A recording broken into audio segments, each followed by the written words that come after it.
Receiving is not passive. It is capacity. You cannot receive what you do not feel available for. Many people block receiving without realizing it. Not because they are undeserving, but because they are over-identified with effort. You learn that things come through pushing, proving, or earning. So when something arrives with ease, you hesitate. You question it. You minimize it. You rush to give something back. That is not humility. That is conditioning. Receiving begins when you stop associating worth with struggle. You're allowed to accept support without explanation. You're allowed to receive without immediately compensating. You're allowed to let something be given fully.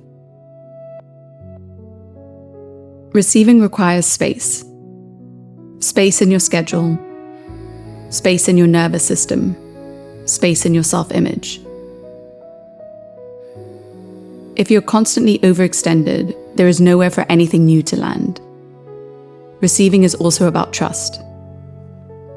Trust that what arrives does not require you to shrink or overperform. Trust that ease is not a trap. Trust that you do not need to sabotage good things to stay safe. Receiving often feels uncomfortable at first because it challenges identity.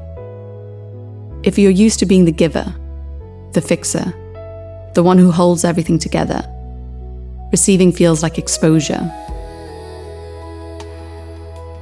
But exposure is not danger. Receiving is not taking. It is allowing.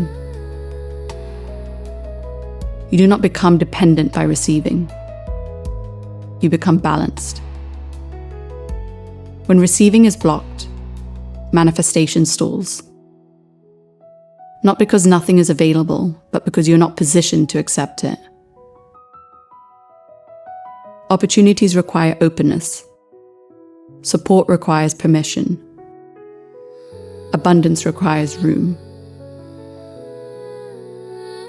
Receiving is not something you do once. It is a pattern you practice. Every time you accept without guilt, your capacity expands. Every time you allow ease, your nervous system recalibrates. Receiving is how manifestation completes. Without it, desire stays theoretical. With it, outcomes land.